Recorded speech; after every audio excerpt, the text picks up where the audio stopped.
ना करना। ये तो एक फेक सी बात हो गई। और इसको मैं आप लोगों को दिखाती हूँ। इसको मैंने इतनी बार हैंडल किया है कि इसकी हालत देखिए कैसी हो गई है। और ये देखिए इसमें भी ऐसे ही सेम आप लोगों को मिलेगा। और इसका मैं आपको बता दूं, इसके कोई नोट्स नहीं बनते हैं। आप लोगों के अंदर जो एक हवा है कि स्पेक्ट्रम के नोट्स कैसे बनाते हैं, तो स्पेक्ट्रम के welcome back to the channel. और आशा है कि आप सब बहुत ही अच्छे से पढ़ रहे होंगे, मेहनत कर रहे होंगे। तो आज हम लोग बात करेंगे बुक लिस्ट के बारे में, क्योंकि आप सबकी बहुत ज़्यादा क्वेश्चंस इस चीज़ पे थे कि बुक लिस्ट के बारे में बताइए। तो चलिए मैं आज आपको बुक लिस्ट के फर्स्ट पार्ट की वीडियो बताती हूँ। और उससे पहले मैं आप लोगों को बताना चाहती हूँ, कुछ कमेंट्स है कि हम मतलब टाइम कैसे मैनेज करती हो, मतलब क्योंकि मैं मैरिड हूँ और मेरा एक बेटा भी है, तो उस पर मैं जल्दी आपको अपना फुल डे में कैसे टाइम मैनेज करती हूँ उस पर फुल डे में आपको वीडियो बता दूंगी। और यूपीएससी की प्रिपरेशन में सबसे बड़ा एक मंत्र जो काम करता है वो ये है कि आप निगेटिव लोगों से दूर रहे। और अगर आप निगेटिव लोगों से दूर रह सकते हैं और अपना एक टारगेट बना के चलते हैं तो टाइम अपने आप मैनेज हो जाता है। एंड फिर भी आप सबको थोड़ा दिखाने के लिए कि चलो कैसे टाइम मैनेज कर सकते हैं, सिखाने के लिए मैं आप लोगों के लिए वीडियो बना दूंगी। एंड अभी हम बात करते हैं बुक लिस्ट की। और बुक लिस्ट में देखो, बुक लिस्ट ऐसे तो सभी बताती है, हर कोई टॉपर बताता है। मैं तो अभी टॉपर नहीं हूँ और अभी तो जो टॉपर लोग हो चुके हैं वो भी बता देते हैं। बट बुक लिस्ट का क्या है कि अगर मैं आपको एक वीडियो में बताऊं तो बस मैं आपको सीधा बता सकती हूँ, लेकिन मैं चाहती हूँ कि सभी मेरे जैसे बैकग्राउंड से है, क्योंकि मेरा कोई खास ऐसा बैकग्राउंड नहीं है कि हमारे घर में कोई गवर्नमेंट जॉब हो या फिर मेरा कोई मतलब फैमिली रिलेटिव आईएएस पीसीएस कुछ वगैरह हो, कोई कुछ नहीं है। नॉर्मल एक मीडियम सी फैमिली से मैं बिलोंग करती हूँ और कुछ भी ऐसा हमारा बैकग्राउंड नहीं है कि रॉयल्टी वाला हो। तो उसी तरह मैं समझती हूँ कि आप सब लोग भी जो मुझे विलेजेस वगैरह की है देख रहे हो, तो मैं चाहती हूँ कि आप पार्ट में समझें। जैसे अभी मैं आपको GS1 की सारी बुक लिस्ट को अच्छे से समझा देती हूँ कि कैसे आपको कौन सी बुक्स कैसे प्रिपेयर करनी है। आप लोग या तो कॉपी पेन लेके बैठ जाए या देखते रहे, और सारी बुक्स मैं आपको बता दूंगी आपको कहाँ पे मिल जाएगी। तो चलिए, ये मेरी टू डू लिस्ट थी आज वाली, जिसको अभी 2-4 टॉपिक बचे हैं, मैं आप लोगों के लिए वीडियो बनाने के बाद में करूँगी। तो चलिए अभी शुरू करते हैं। तो सबसे पहला GS1 में आता है हिस्ट्री। हिस्ट्री में सबसे पहले 6th क्लास में आप ये बुक देखने को आप लोगों को मिलती है। और इस बुक के बाद एक बुक आती है हमारे आती सेकंड एंड हमारे आती थर्ड। तो ये तीनों बुक आप ओनली रीड कीजिए, इनका मैंने कोई नोट्स नहीं बनाया है। वैसे मैं आप लोगों को बोलूँगी ब्लाइंडली कोई भी चीज़ फॉलो नहीं होती है, आप लोग अपनी मर्जी से भी कर सकते हो, ओनली एक आइडिया ले सकते हो मेरी वीडियो से। जैसे कुछ कुछ इंपॉर्टेंट है तो मैंने इसी में हाईलाइट किया है, आप लोग ऐसे कर सकते हो। बट मैंने इन तीनों बुक को ओनली रीड किया है, इनसे कुछ भी मैंने ऐसा एक्स्ट्रा नहीं पढ़ा जिसको मैं बोलूँ कि एग्जाम में मैंने नोट्स बनाए हैं, ऐसा कुछ नहीं है। उसके बाद आप आएंगे इस बुक पे। ये बुक हमारी है रामचरण शर्मा की एंशिएंट हिस्ट्री, भारत प्रारंभिक भारत का परिचय। ये बुक मैंने मंगाई है अमेजोन से ऑनलाइन, क्योंकि जब मैंने अपनी प्रिपरेशन स्टार्ट की तब मेरे हस्बैंड की पोस्टिंग कोलकाता थी। और हम लोग वैसे पानीपत से हैं, लेकिन मेरे हस्बैंड तब कोलकाता थे, तो वहीं पे हम लोगों ने ऑनलाइन ये बुक परचेज की थी। और इसमें भी मैंने हाईलाइट अंडरलाइन किया हुआ है, ये देखिए पूरा, मतलब मैंने इन बुकों को बहुत टाइम रिवीजन में कर चुकी हूँ और फट ना जाए इसलिए मैंने टेप वगैरह से लगाई है। उसके बाद आप पाएंगे मध्यकालीन भारत, जो कि एक फेमस बुक है सतीश चंद्रा। और इस बुक में भी मैंने ऐसे ही हाईलाइट किया है। इनका मैं बताऊँ, इनके मैंने नोट्स नहीं बनाए, इनको मैंने रीड किया है, रिपीटेड रीड, मतलब इतनी बार मैंने इनको रीड किया कि इनका मैं ये बता सकती हूँ किस पेज पे कौन सा गुप्त काल है या मौर्य काल है। तो इसमें आप क्या कर सकते हैं, जो जो आपको लगे। जैसे देखो अभी मैं आपको बता देती हूँ, जैसे रजिया काल है, तो इसमें आप अगर 10 ईयर के प्रीवियस ईयर पेपर देखोगे तो आप लोगों को समझ आ जाएगा कि किस टाइप के क्वेश्चन आते हैं। क्योंकि जैसे अभी हम लोग यहाँ पे चलेंगे, ये देखो लाहौर और सरहिंद में विद्रोह उठ खड़े हुए थे। तो कहीं भी आपको ये क्वेश्चन यूपीएससी में नहीं पूछा जाएगा कि विद्रोह कहाँ उठ खड़े हुए थे। ये एक सिंपल सी कॉमन सेंस है, हर कोई दिमाग लगा सकता है। जबकि ये देखिए, याकूब खान नाम के एक अबिसिनियाई हबसी अमीर से कुछ अधिक ही लगाव रखने का आरोप लगाया। तो यहाँ पे आपको याद रखना है कि याकूत खान कहाँ के थे और कौन थे, ये चीज इस टाइप से, क्योंकि इसी टाइप के ही अब देखिए यहाँ पे देखिए कि रजिया काल में ही मुंह पर बुर्का डाले बिना दरबार लगाना आरंभ कर दिया गया था। तो आपसे ये क्वेश्चन प्री में पूछा जा सकता है कि किसके काल में बुर्का डालने पर प्रतिबंध लगा दिया गया था। तो इस तरह से आप अगर 10 ईयर के प्रीवियस ईयर पेपर याद रखेंगे, जैसे बलबन के युग में क्या क्या इंपॉर्टेंट हुआ था, उनको आप हाईलाइट्स कर लीजिए और एग्जाम टाइम पे उनको ही बस रीड कर सकते हैं। उसके बाद हम आएंगे आर्ट एंड कल्चर। ये हमारे दृष्टि जो कोचिंग सेंटर आप सभी आई थिंक जानते होंगे, और ये हमारे दृष्टि की बुक है आर्ट एंड कल्चर की। इसी में मैंने नोट्स बनाए और इसी को मैंने रीड किया। इसी में मैंने जो मुझे ऐसा लगा कि स्टिकी नोट्स पे लिखना चाहिए वो सब मैंने इसी में ऐड किया। जो ये सूर्य मंदिर और जो भी है एवरीथिंग सब इसी में मैंने हाइलाइट्स किया हुआ है। ये जो हाइलाइट्स है ये प्री के लिए है, और अभी मैं आपको प्री स्पेसिफिक एक बुक्स बता दूंगी, अभी रुकिए। और ये बुक है हमारी ऐतिहासिक मानचित्रावली। इसमें हमारे हिस्टोरिकल सारे प्लेस जैसे धौलावीरा, राखीगढ़ी एवरीथिंग सभी है। इस बुक को लीजिए। ये बुक्स भी आपको अमेजोन से मिल जाएगी, बल्कि ये बुक आपको मुखर्जी नगर में मिल जाएगी, जबकि मैं कोलकाता थी इसलिए मैंने इसको भी ऑनलाइन ही परचेज किया था। और मुझे इन बुक को लेके आने में भी बहुत प्रॉब्लम हुई थी, क्योंकि दिल्ली से कोलकाता सारी बुक शिफ्ट होने में बहुत टाइम लग गया था और मैं बेचैन थी अपनी बुक्स को देखने के लिए। उसके बाद आप आएंगे स्पेक्ट्रम, और इसको सभी जानते हैं कि इसके बिना यूपीएससी के बारे में कल्पना करना ये तो एक फेक सी बात हो गई। और इसको मैं आप लोगों को दिखाती हूँ। इसको मैंने इतनी बार हैंडल किया है कि इसकी हालत देखिए कैसे हो गई है। और ये देखिए इसमें भी ऐसे ही सेम आप लोगों को मिलेगा। और इसका मैं आपको बता दूं, इसके कोई नोट्स नहीं बनते हैं। आप लोगों के अंदर जो एक हवा है कि स्पेक्ट्रम के नोट्स कैसे बनाते हैं, तो स्पेक्ट्रम के नोट्स नहीं होते हैं।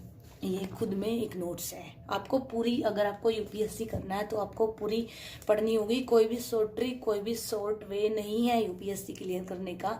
बहुत ज़्यादा टफ है, मुझे पता है। 2.5 साल मुझे हो चुके हैं, रात दिन मुझे नहीं पता कि सोना कैसा होता है। तो इसलिए मैं बोलूँगी कि अगर आप यूपीएससी के सफ़र में कूदने की सोच रहे हो तो आसान मत समझिए। और देखिए कितनी बार हैंडल हो चुके हैं। इस बुक को मैंने पढ़ लिया हुआ 16-17 बार।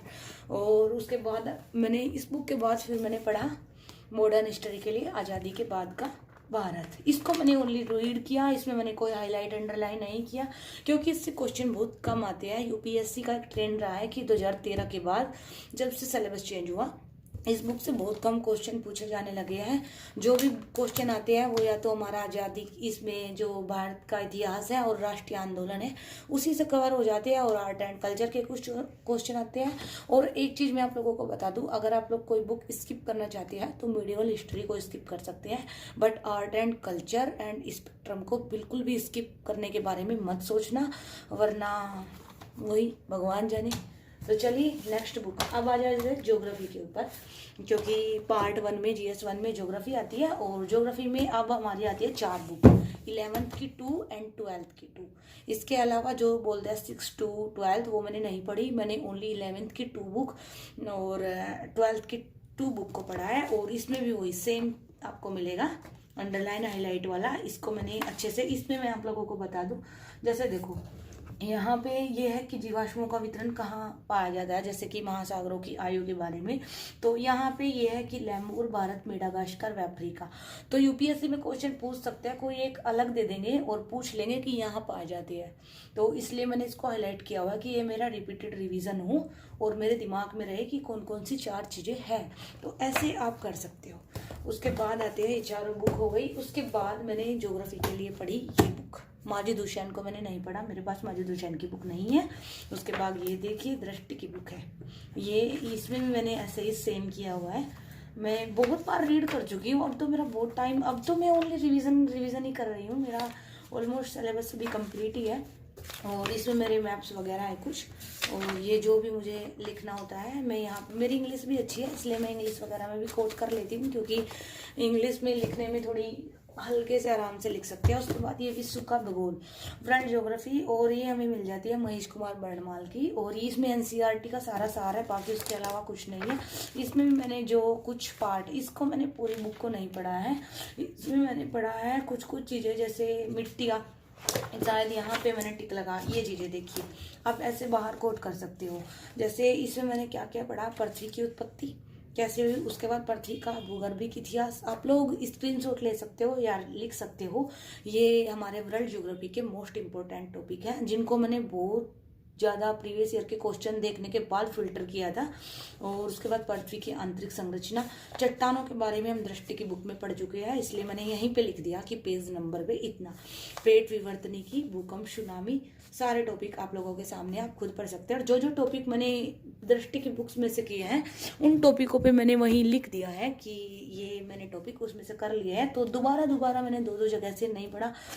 देखिए, आपको लग रहा होगा जीएस 1 की इतनी सारी बुक हो गई, हर सब्जेक्ट के लिए एक बुक तो आपको प्रेफर करनी पड़ेगी।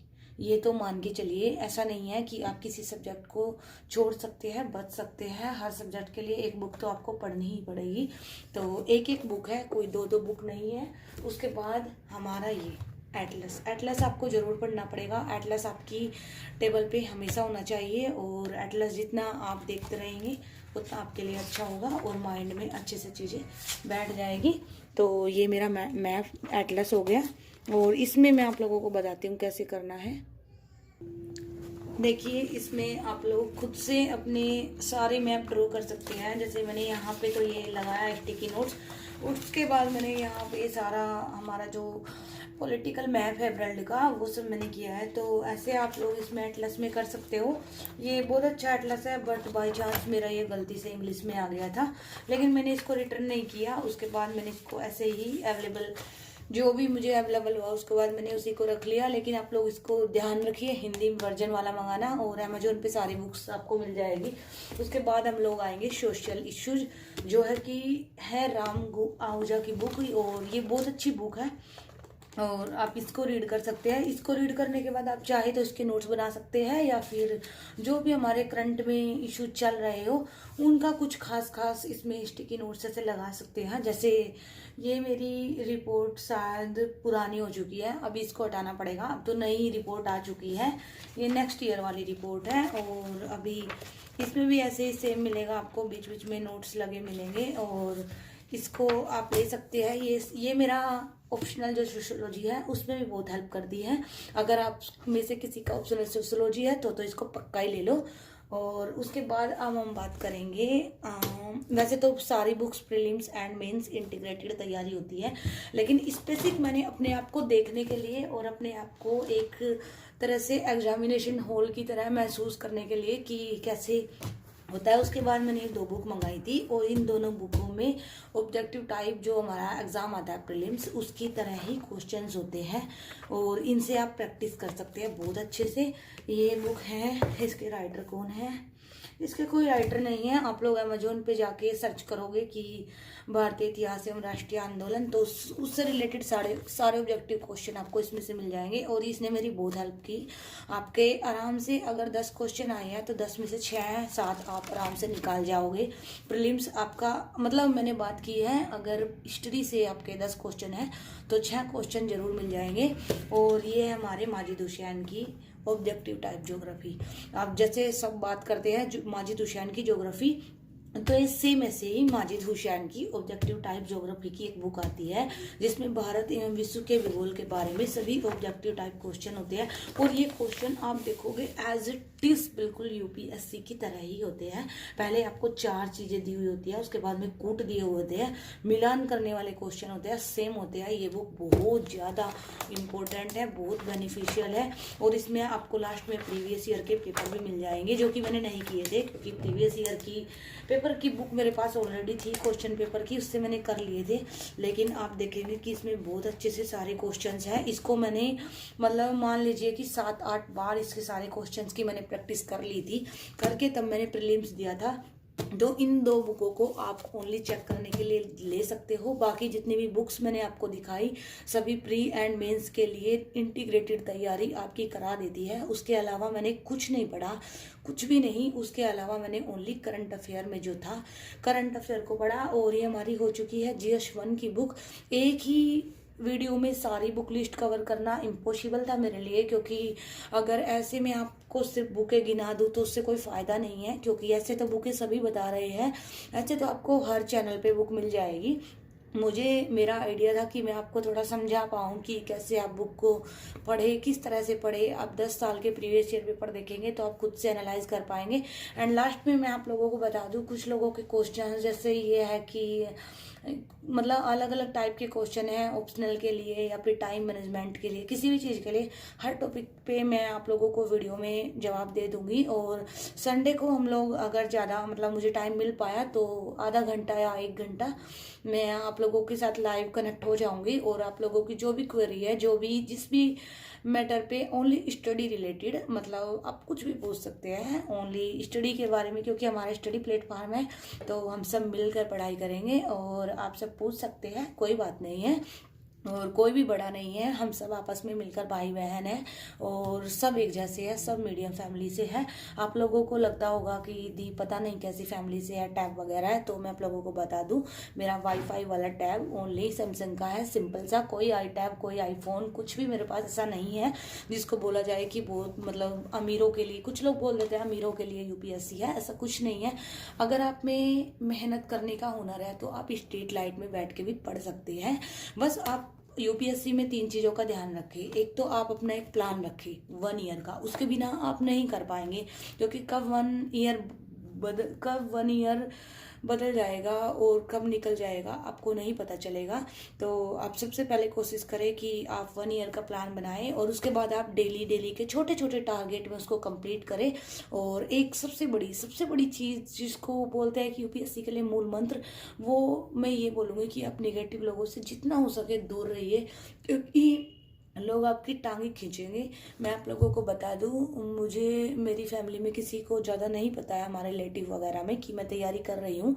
और स्टूडेंट वाले भैया की जो वीडियो है तो उनके चैनल को कोई हमारे रिलेटिव में देखता नहीं है, तो इसलिए किसी के पास तक वीडियो जाएगी नहीं, जाएगी भी तो देखा जाएगा, और नहीं तो ऐसा नहीं है कि मतलब हमने ढिंढोरा पिटा हुआ है। तो आप अच्छे साइलेंटली तरीके से अपनी प्रिपरेशन करें और अच्छे से पढ़ते रहिए, मेहनत करते रहिए।